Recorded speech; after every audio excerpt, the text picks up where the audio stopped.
The night of October 7, 2025, marked a turning point.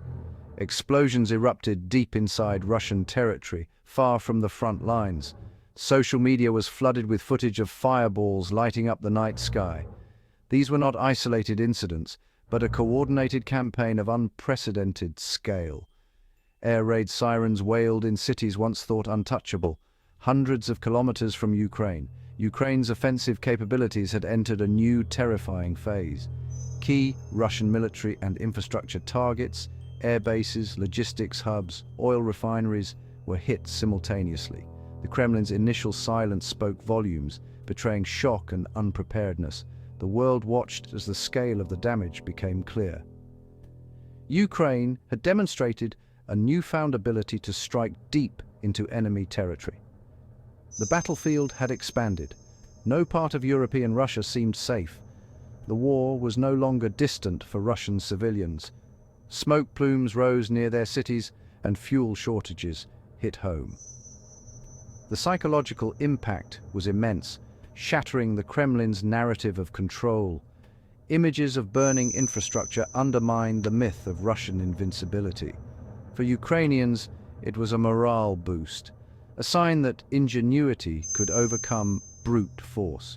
Ukraine was no longer just defending, it was imposing real costs on the aggressor. This strategic shift forced military planners in Moscow and Western capitals to recalculate. The war's character had changed overnight, and nothing would be the same. Even before this escalation, Ukraine had mastered drone warfare. For over a year, swarms of Ukrainian-made drones targeted Russia's oil refineries, disrupting fuel production and logistics. These relentless attacks forced Russia to divert air defenses from the front, bleeding its energy sector. Fuel shortages spread, with long lines at gas stations and export bans imposed to stabilize the market. Each drone strike hit the Kremlin's treasury, making the war costlier and less sustainable. Ukrainian engineers, using commercial components, built cheap, effective drones that overwhelmed Russian defenses. This asymmetric strategy inflicted billions in damage for a fraction of the cost. On October 7th, the drone campaign peaked. Major refineries like Ryazan and those near the Caspian Sea burned. Fires raged, pushing Russia's fuel production to the brink. The drone offensive had evolved from nuisance to strategic threat. It became one of Ukraine's most effective tools in the war. Amid the chaos, a new weapon emerged, the Flamingo missile. President Zelensky hinted at it. Distance is becoming meaningless for the aggressor. The Flamingo marked a quantum leap in Ukraine's strike power. Unlike drones, it delivered heavy warheads with precision, destroying hardened targets like bunkers and bridges. Its sophisticated guidance and range made it a true game-changer. The Flamingo's development during wartime was a testament to Ukraine's resilience and technical prowess. As a domestically produced weapon, it freed Ukraine from Western restrictions. Kyiv could now strike high-value Russian assets at will. The Flamingo's debut caught international observers off guard. Ukraine's new autonomy allowed commanders to plan operations without foreign approval. The era of strategic patience was ending. Proactive defense had begun. The Flamingo was more than a missile. It was a symbol of Ukrainian innovation. Moscow now faced a threat it hadn't anticipated. Ukraine's government maintained strategic ambiguity about the Flamingo missile. This secrecy amplified its psychological impact and protected sensitive details. Media and analysts pieced together the story, a hybrid weapon, blending Soviet-era designs with modern Western components. Reports suggested rapid development under wartime pressure, leveraging Ukraine's missile expertise. President Zelensky's office focused on results, not technicalities. Ukraine has the sovereign right to defend itself. The message was clear: Russia's aggression would have consequences on its own soil. Military bloggers and open-source analysts scoured footage and satellite images, estimating the Flamingo's capabilities. Consensus formed: a subsonic cruise missile, similar to the Tomahawk but tailored for Ukraine. The mystery only added to the Flamingo's legend. It became a symbol of Ukraine's hidden strength and resourcefulness. The information vacuum kept Russia guessing and worried. The Flamingo's primary targets were high-value military and infrastructure assets. A major strike hit an airbase near Engels, home to bombers attacking Ukrainian cities. Satellite images showed severe damage, proof of the missile's range and precision. Explosions rocked Crimea, hitting naval facilities and ammunition depots, disrupting Russian logistics. Strikes on bridges and communications nodes aimed to paralyze Russian supply lines. By targeting airbases, depots, and transport links, Ukraine sought to isolate Russian forces. The Flamingo forced Russia to spread its air defenses thin, creating new vulnerabilities. The constant threat sowed paranoia and forced Russia onto the defensive. The battlefield had expanded. Now all of European Russia was at risk.